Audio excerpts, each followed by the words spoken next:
Delayed onset muscle soreness, or DOMS for short, is that dull, tight, pain-like sensation we get roughly 24 to 48 hours after exercising.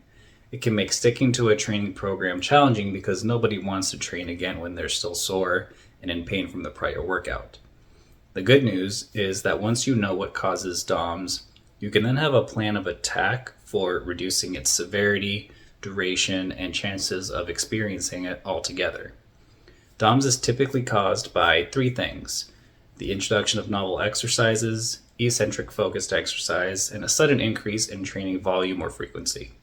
So anytime you do new exercises or put extra time on the eccentric phase of your lifts, or rapidly increase how many sets and reps you do, you're going to make yourself more susceptible to DOMS. The best way to lessen the effects of DOMS is to practice what's called the repeated bout effect. Basically, the repeated bout effect is when you perform the same or very similar exercises in subsequent workouts. Now, this repeated exposure allows your body to adapt, giving you protection from future soreness and discomfort caused from exercise-induced muscle damage. So a good example of this is if you've ever had to take a week off from training and you come back on day one thinking you'll just jump right into the same intensity and volume that you were doing before. In this case, you're going to experience a bit of soreness and stiffness in the following days that otherwise wouldn't have happened if you didn't take that week off. This is because the protective benefits of the repeated bout effect have basically worn off. So here's what you can do to eliminate or significantly reduce your chances of experiencing DOMS.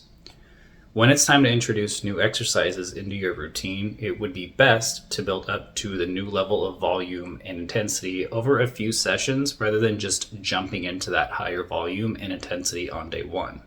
For example, if you were not doing any triceps isolation work in your routine before, but you're now focused on increasing volume with some cape pushdowns, don't jump in right away to doing 4 sets of 12 with the last set going to failure. Instead, spend a couple of training sessions building up to that level of volume and intensity so the repeated bout effect can kick in and give you some protection from the muscle damage 4 sets of 12 produces. If you're going to spend a lot of time doing eccentric training, then understand that this type of training does a lot more muscle damage compared to isometric and concentric phases of a lift and will most likely cause some DOMS in the beginning. The good news is that it is not immune from the repeated bout effect. And because eccentric focus training does more muscle damage, it provides an even greater protective effect from DOMS in the long run. Again, it would be wise to build up to that higher level of volume and intensity for exercises that you want to have an eccentric focus on, rather than just jumping straight into it. Just know that you will likely still experience some DOMS from this as a result of the level of muscle damage eccentric training creates.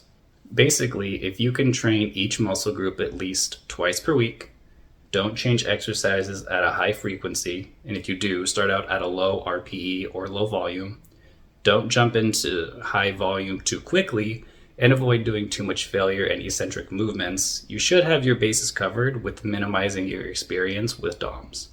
Now, if you end up experiencing DOMS, it's important to understand that it is not a good indicator of strength or hypertrophy stimulus. All it means is that your muscles were not accustomed to the muscle damage your recent training produced. What DOMS can tell you is which muscles were activated in your previous session, and that your muscles are probably still being repaired. However, that doesn't mean that you can't train while you're still sore to the extent that DOMS doesn't impact your performance. Your actual performance is a much better indicator of gains made. So as long as you're continuing to progress, then soreness should not really be a consideration for whether or not you can train again. There are a few ways to make training while feeling sore more comfortable. For example, you can exercise lightly if you're still feeling very sore, stay well hydrated, and doing some self-massage or foam rolling can help alleviate the discomfort. Although some studies have found this is not helpful, but in practice, in myself and clients, I can say it does help for some people, even if it is just a placebo. Again, DOMS is not an indicator of how good of a workout you had. So if you're always sore after exercise, your routine is likely not enough to bring adaptations in the muscles to prevent soreness. In this case, increasing your weekly frequency of each muscle group to 2 to 3 times per week should prevent soreness from happening in the future. That's it for today's video. Thank you for watching. If you have any questions, please feel free to leave them in the comments below, and I'll see you in the next one.